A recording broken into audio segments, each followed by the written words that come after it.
buenas tardes. Como siempre comenzamos con la mirada puesta en los mercados financieros y la economía, y unos mercados que ahora mismo en Wall Street están de celebración absoluta. Abandonamos la semana pasada las sesiones bursátiles el pasado viernes con nuevos máximos históricos para el S&P 500, para el Nasdaq 100 al cierre del mercado. Ahora mismo se confirma que estamos en un mercado alcista en el S&P 500 que comenzó en octubre de 2022. ¿Hacia dónde nos vamos a dirigir? ¿Cuánto tiempo va a durar este nuevo mercado alcista? Porque les recuerdo, uno de los últimos duró más de una década. El mercado alcista más largo de la historia en Estados Unidos. Y mientras tanto, a todo esto, hoy tenemos varias cuestiones en el foco. Por ejemplo, en Europa, Consejo de Exteriores, después de que Netanyahu haya dicho que no acepta las condiciones de Hamás para un alto el fuego. Pero también tendremos a Lavrov en Naciones Unidas. Muchas cuestiones esta tarde que vamos a repasar rápidamente en la agenda de la tarde. Javier Luengo, muy buenas.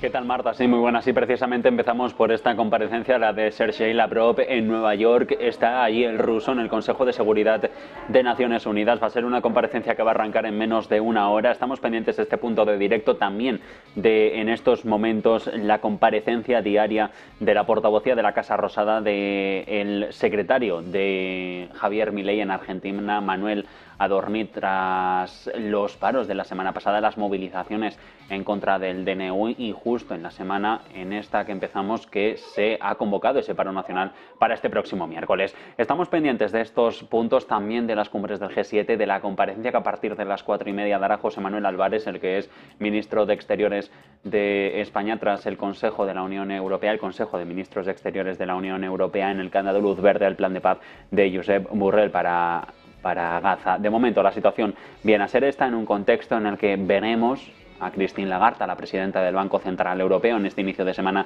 en el Bundestag, en un evento conmemorativo por el fallecimiento hace unas semanas de Wolfgang Schäuble. No hablará, será previa, eso sí, su imagen a la comparecencia que dará este próximo jueves tras la reunión del Consejo de Gobierno del organismo de Frankfurt. Todo ello a lo que se suma el índice principal, el Economic Leading Indicator en Estados Unidos, a partir de las 4. Pues efectivamente, muchos puntos en la tarde de hoy donde tenemos que estar pendiente. Y ahora sí, comenzamos la sección de economía hoy, pero hoy con unas imágenes. Vamos a verlas.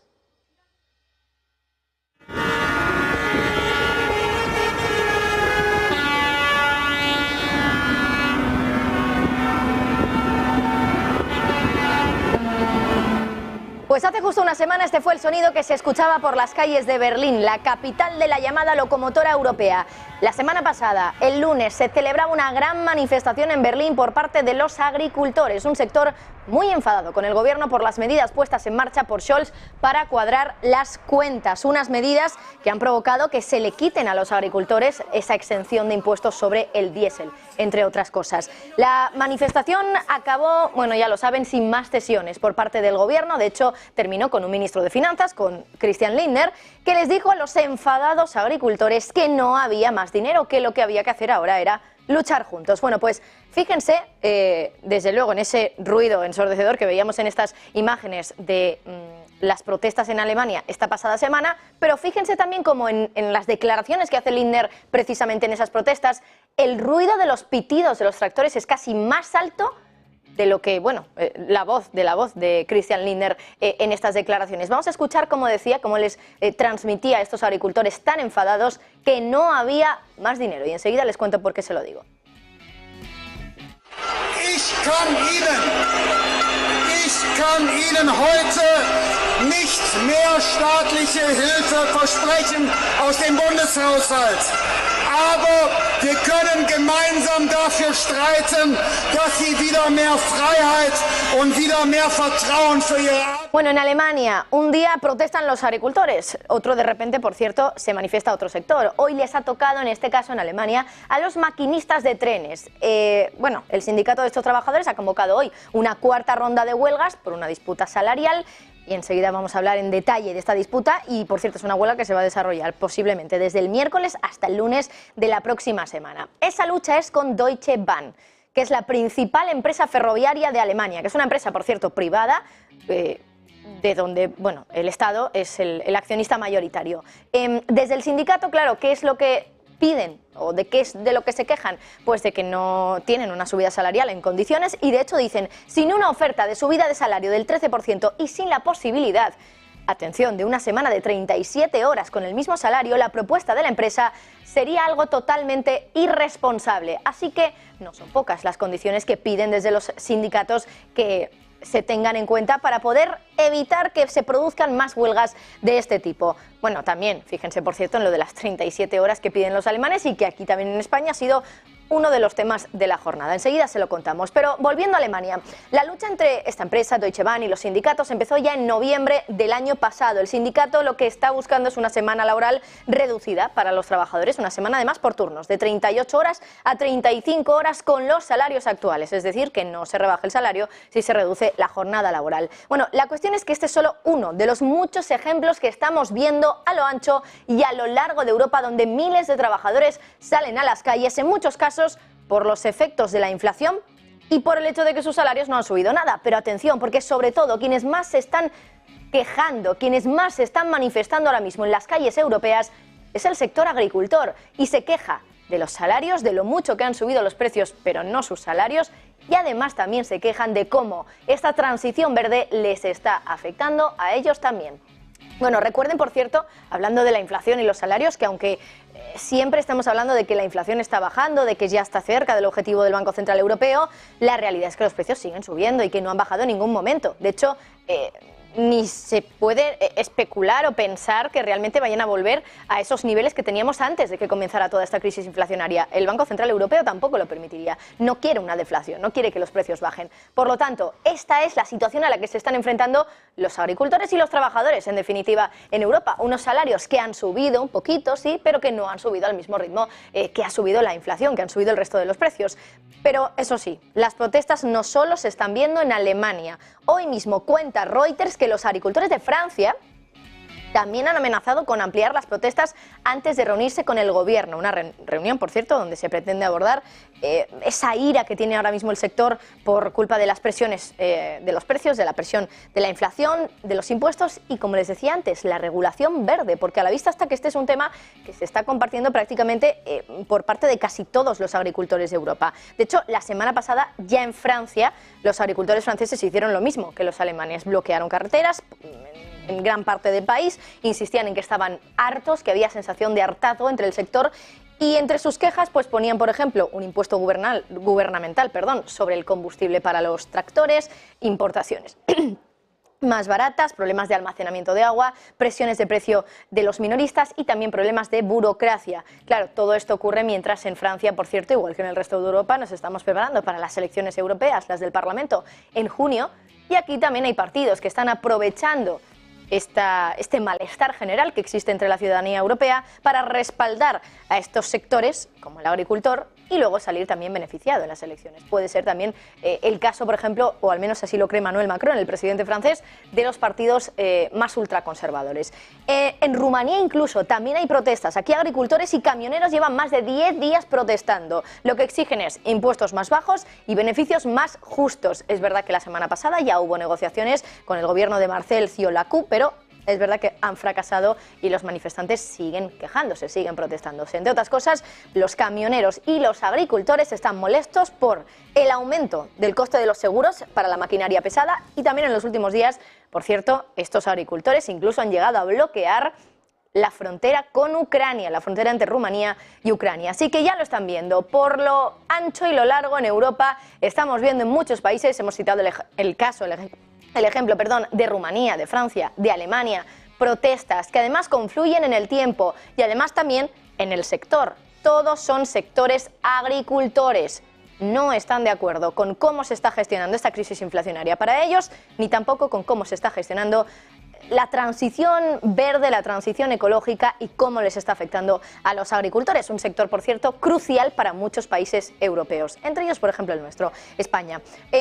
Cambiamos ahora de tema, pero vamos a volver a hablar de Alemania. En este caso, para contarles en detalle algo que se está gestando en el país, concretamente por parte de los políticos, una propuesta que está poniendo los pelos como escarpias, desde luego, en Bruselas. Antes de contarles nada, quiero también contarles un poco de dónde venimos. Alemania ha sido uno de los países que más ha sufrido en esta crisis inflacionaria, ya lo saben, es el único país del G7 que además ha registrado en 2023 una contracción económica, porque todo esto ha hecho que también el país esté coqueteando también con la recesión técnica. Muchos incluso dicen que Alemania es, ya lo saben, es el apellido por el que se está conociendo Alemania en estos últimos meses, que es el hombre enfermo de Europa. Pero es verdad que desde el gobierno alemán lo niegan. De hecho, dicen, lo dijo Christian Lindner en Davos la semana pasada, que más que enfermo es un hombre cansado que necesita una buena taza de café. Vamos a escucharlo otra vez y enseguida lo comentamos. Ustedes piensan que Alemania es un país enfermo, un hombre enfermo. Alemania no es un hombre enfermo. Tras un periodo muy exitoso desde 2012 y tras todos estos años de crisis, Alemania es un hombre cansado después de una noche demasiado corta, y el bajo crecimiento, las expectativas de bajo crecimiento son una llamada de atención. Y ahora hay que tomarse una buena taza de café, es decir, reformas estructurales, y luego seguiremos siendo una... Pero es verdad que cuando los políticos ya empiezan a reconocer algo malo, suelen hacerlo siempre intentando quitar todo el hierro que puedan al asunto. Y nos decía, por ejemplo, Alexis Ortega la semana pasada, cuando ya empiezan a reconocer algo malo es que la cosa en cuestión es mucho más mala de lo que nos están intentando vender. Vamos a recordar esas palabras de Alexis. Políticos empiezan a reconocer en parte algún mal, es posiblemente que el mal sea muchísimo mayor de lo que ellos realmente reconocen. Yo no sé si está enfermo, porque eso significaría que tendría una enfermedad que de alguna manera podría, digamos, tener una relativa solución. Desde luego no está cansado. Yo lo que creo es que le han pegado un tiro en el corazón y se está desangrando. Entonces es algo mucho más complicado y la solución es muchísimo más complicada. Desde la guerra de Ucrania, pues prácticamente está teniendo problemas de suministro de energía barata, que es lo que de alguna manera mantenía muy competitiva a su industria, y por lo tanto sus costes se han aumentado. Y luego, tras los retos que hay de China contra Estados Unidos, pues prácticamente está a punto de perder uno de sus principales clientes. Por lo tanto, de alguna manera tenemos un país cuyos costes se incrementan y cuyos ingresos se reducen. Yo no sé si eso es estar cansado, más bien es... ¿Por qué les cuento todo esto? ¿Por qué les hablo de Alemania, del hecho de que es un hombre enfermo, de lo que nos decía Christian Lindner la semana pasada? Bueno, pues se lo cuento básicamente porque parece que los problemas económicos que estamos viendo y que están confluyendo en Alemania están haciendo que haya un sector de la población que está responsabilizando de todo lo que ocurre a un actor en concreto. Y no es un actor cualquiera, es la Unión Europea.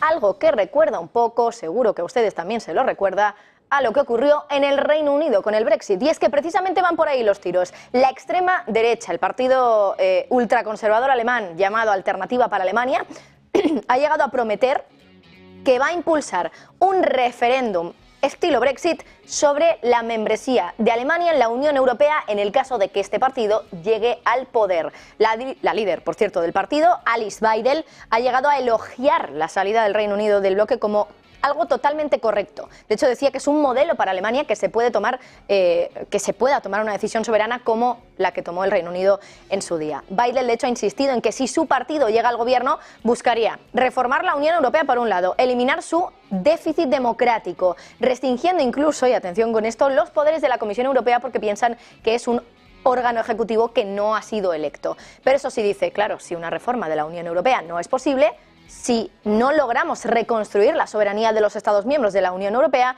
deberíamos dejar que la gente decida, tal y como lo hicieron en el Reino Unido. Dice que se podría celebrar un referéndum sobre el Brexit, es decir, la salida de Alemania de la Unión Europea, la de Deutschland, de Alemania en alemán. Bueno, la idea desde luego rompe un gran tabú en el país germano, donde por cierto la mayor parte de los partidos son proeuropeos y bastante devotamente proeuropeos. Además, es verdad que la Constitución alemana impone estrictas restricciones a los plebiscitos nacionales, incluso si se celebrara uno. Es verdad que las encuestas, y lo están viendo ahora mismo en pantalla, sugieren que una gran mayoría de alemanes votaría a favor de quedarse dentro de la Unión Europea. Sí que es cierto que hay un partido Unido, que tiene claramente una proporción mayor de personas que votarían a favor de salirse de la Unión Europea, que en este caso es este de aquí, que es Alternativa para Alemania, el partido que les estaba también comentando justo ahora. La gran pregunta de todo esto es, ¿saldría adelante en el caso de que este partido llegara al poder en Alemania en las elecciones, o simplemente es una idea muy loca que no llegaría a ninguna parte en uno de los países que, ya saben ustedes, son considerados de los más proeuropeos en la Unión Europea? Es que además estamos hablando de Alemania. Reino Unido era un país que, aunque era miembro, ni siquiera tenía la moneda local, la moneda comunitaria, el euro, pero Alemania es uno de los países más importantes en la Unión Europea. Habría que ver también las consecuencias que podría tener esto para la Unión Europea, tanto económicas como simbólicas, que Alemania incluso se planteara la opción de salir de la Unión Europea. Bueno, más cuestiones rápidas. Ya saben que hoy comienza la semana del Banco Central Europeo. Este jueves Lagarde se reúne con el resto de miembros del Consejo de Gobierno y ahora les toca debatir algo que muy probablemente sea el tema del 2024, las bajadas de tipos de interés. Bueno, ya en Davos, ya saben que la semana pasada, de los pocos miembros que habló del tema, que tocó ese asunto, fue François Villeroy, el gobernador del Banco de Francia. Lagarde, por lo menos en los micrófonos de Davos, no lo hizo, sí que lo hizo en la comparecencia o en la entrevista más bien que dio a Bloomberg en el marco de Davos, pero en los micrófonos de Davos, como les decía antes, no dijo nada. Villeroy sí que dijo algo y confirmó que 2024 iba a ser el año. Vamos a recordarlo.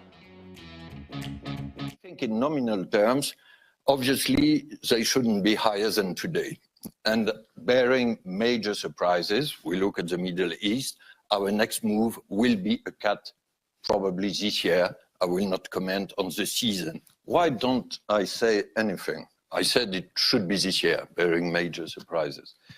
But if you allow me, Steve, I don't think it's a relevant question, because we are not calendar-driven, we are data-driven. And let me stress it. Bueno, y aunque Lagarde no estuvo precisamente sembrada, sí que es verdad, en cuanto a dar titulares, quiero decir, sí que es verdad que algo dijo, sobre todo en esas entrevistas que dio en los márgenes del Foro Económico de Davos. Dijo, entre otras cosas, que podría tener hay algo que podría tener un grave impacto en las decisiones, en los planes del Banco Central Europeo. Y ese algo que podría tener ese impacto es el crecimiento de los salarios en Europa. Eso es lo que quizá podría poner en peligro algo que todo el mundo ya da por hecho que va a ocurrir este año 2024, las bajadas de tipos de interés. Precisamente lo que piden tantos europeos, esa subida salarial a lo largo y ancho de Europa. Les decíamos antes, ahora mismo estamos viviendo toda una furia en las calles europeas porque salen los agricultores a quejarse, entre otras cosas, de que sus salarios no se corresponden, o la subida de sus salarios no se corresponde a la subida que están ellos también viendo materializadas en los precios de los productos que ellos manejan en su trabajo. Bueno, pues aquí estamos empezando a ver también ya cómo la crisis inflacionaria está también produciendo una lucha dentro de los sectores económicos y los grandes poderes, en este caso los bancos centrales, el Banco Central Europeo. Bueno, al contrario además de lo que nos dicen los libros de texto económicos, ahora en Europa el paro ha alcanzado un nuevo mínimo histórico en medio de lo que muy probablemente vaya a ser la primera recesión desde la pandemia del coronavirus. Claro, Lagarde dijo en Davos que ya lo que quería hacer era esperar y ver, a recibir todos los datos de los salarios de los últimos meses para poder determinar cuándo había que bajar o empezar a bajar los tipos de interés. Pero es verdad que esos datos no llegan hasta la primavera de este año y los mercados piensan ahora que la primera bajada de tipos va a ocurrir en marzo de 2024. Por lo tanto, aquí hay algo que no concuerda y muy probablemente la bajada de tipos, si Lagarde tiene razón y se cumple lo que dice, llegará más tarde de lo que espera el mercado, que ya saben que era marzo de 2024. Es verdad que lo que creen muchos expertos laborales es que el mercado laboral está tan fuerte en Europa ahora mismo y aunque tengamos esa situación, ya saben que eso es así, bueno, ya saben en algunos sitios más que en otros, en España precisamente el paro sigue muy alto desde luego, pero los expertos lo que están pensando es que claro, cuanto más dure esa resiliencia del mercado laboral, más tarde pueden llegar las bajadas de tipos. Y si nos fijamos en las proyecciones del Banco Central Europeo, las últimas, las de diciembre, el Banco Central esperaba que el paro empezara a subir este 2024 y que las subidas salariales se moderaran lentamente realmente, porque esperaban, por ejemplo, para 2026 una subida salarial del 3,3, versus el 5,3 del año pasado, del 2023. Bueno, de momento parece que el miedo de los banqueros centrales es básicamente que una subida de los salarios pueda volver a impulsar la inflación, lo que se conoce como efectos de segunda ronda, espiral inflacionista incluso, y que eso puede hacer que la bajada de tipos realmente no haya tenido ningún sentido y que haya que volver a subir los tipos de interés. Así que ojo, porque podría estar en peligro esa bajada de tipos del Banco Central Europeo, al menos en marzo de 2024, porque ahora mismo los mercados no estarían planteándose otra posibilidad, aunque quizá desde el Banco Central sí. Terminamos la sección, pero ahora tenemos que mirar al panorama político español, político-económico casi. Ya saben que todavía no tenemos en marcha los presupuestos de 2024 y que ahora el nuevo gobierno tiene que negociarlos con sus socios, entre ellos Junts per Catalunya, que ya sabemos que en muchas ocasiones, y sobre todo lo hemos visto en las últimas semanas, sigue intentando tirar de la cuerda para ver hasta dónde puede llegar, hasta dónde puede seguir lanzando peticiones al gobierno y que éstas sean cumplidas para que el gobierno pueda seguir su marcha. Parece que ahora estarían también en peligro los presupuestos de 2024. Saludamos ahora a Pablo Allende, consultor político y economista. Pablo, muy buenas tardes.